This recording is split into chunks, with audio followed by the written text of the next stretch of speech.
Hello, you're watching the News Broadcast Daily, and now today's headlines. Cuba's great historical Gearing victory is celebrated in Hanoi. Vietnam learns from Iraq's experience in building green facilities. Seminar 6 ways to preserve Baglio Bird Sanctuary.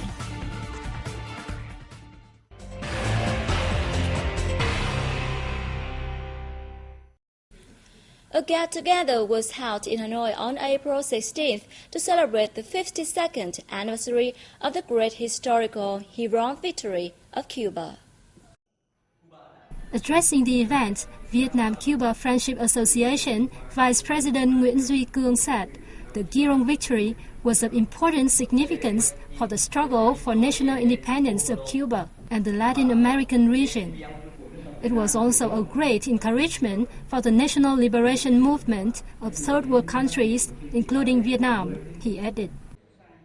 Gloria Rivera, economic counselor at the Cuban embassy in Vietnam, recalled the day 52 years ago when Cuban people replied to the call of Commander-in-Chief Fidel Castro to defeat more than 1,500 U.S.-trained mercenary troops who landed at Giron as part of a scheme to overthrow the fledgling Cuban government after less than 72 hours.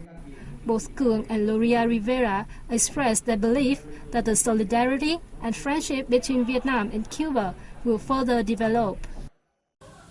The Ministry of Justice and Germany's Konrad Adenauer, or CAS Institute, on April 16th, co-organized a conference on the provision of institutions on law enforcement monitoring in Vietnam. Speaking at the event, Deputy Minister of Justice Lê Thanh Long said the study on completion of institutions in the field is crucial. To ensure the synchronous implementation of the work, the government has issued a decree guiding the building of national criteria on monitoring the law enforcement, and this is an important tool to assess the execution.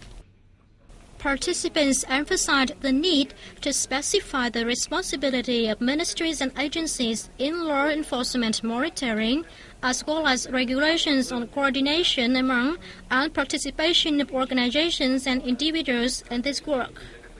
In the long term, another legal document with higher legal values is needed to make law enforcement supervision to promote its role in the social life.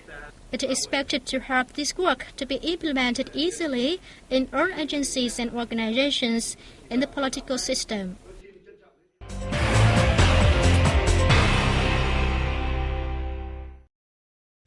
The 9th Vietnam-Singapore Ministerial Meeting on Connectivity took place in Ho Chi Minh City on April 16th to discuss ways to intensify bilateral economic cooperation. Vietnamese Minister of Planning and Investment Bùi Quang Vinh and Singaporean Minister for Trade and Industry Lim Hieng Kiang co-chaired the event. At the event, both sides reviewed the implementation of the Vietnam-Singapore Agreement on Economic Connectivity since the previous meeting in Singapore on April 2012. Signed in 2005, the agreement is a comprehensive cooperation program focusing on finance, education and training, transportation, information technology, and telecommunications, investment and trade and services. They discussed measures to expand scope of cooperation in line with each country's potential. Through specific activities under the agreement, Vietnam affirmed its viewpoints and interest in economic cooperation with Singapore. It asked the Singaporean side to jointly carry out new initiatives within the framework of the agreement and encourage its businesses to invest in Vietnam. The meeting is held annually to review the implementation of pledged cooperation contents and put forth future action plans and programs. Ho Chi Minh City has set developing high-tech and support industries as the key to realizing economic restructuring and growth model shift by 2015.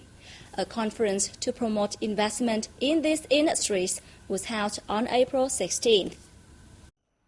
As the country's largest economic hub, Ho Chi Minh City aims to increase the rate of locally made contents in manufactured products to 25% by 2015 and 40% by 2020. It targets to obtain an export value of $10 billion by 2015.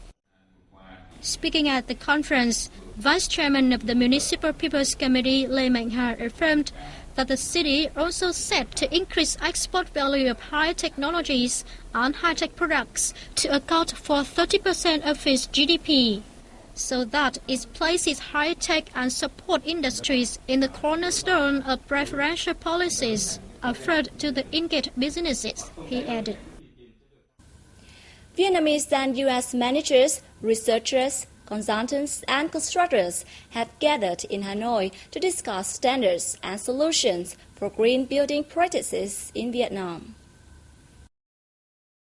Vietnam is experiencing a rapid urbanization with 765 urban areas, where account for 32.45% of the country's population. The number of urban residents in Vietnam is forecast to hit 52 million by 2025, making up 50% of the nation's population. The fact has brought about a growing demand of construction and fossil fuels as well, which causes environmental pollution. At the April 16th workshop, U.S. participants share experience to help Vietnam assess U.S. expertise, technology, and best practices in designing, building, and managing green establishments operations.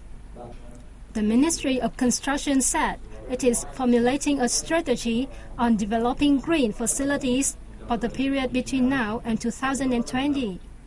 Vietnam and the U.S. are effectively coordinating in the research, application, and development of green facilities. The U.S. has also helped Vietnam improve energy efficiency of buildings, promote public-private investments, and implement pilot renewable energy projects.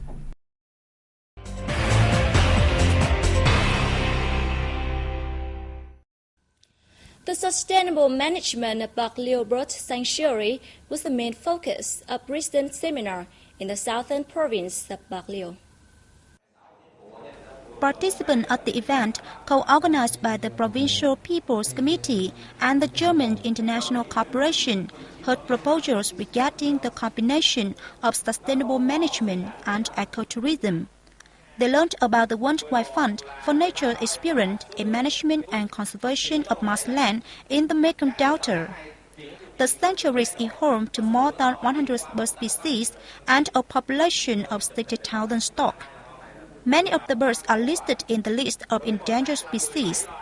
There are also 109 fauna species and 150 floral species constituting a harmonious ecosystem. The matter is how to manage the park in a sustainable manner. Many experts and researchers are paying attention to it, especially impacts on the forest. There's no buffer zone to the core area of the sanctuary. Therefore, outside activities will harm the reserve. No economic activity should take place in the area to create a green corridor. I worry that the local authority has not paid enough attention to the planning of the sanctuary. Bạc Liêu Bird Sanctuary is listed as an urgent wetland area. It plays an important role nationally and internationally. It is a natural forest ecosystem, a wide and attractive landscape suitable for the development of ecotourism.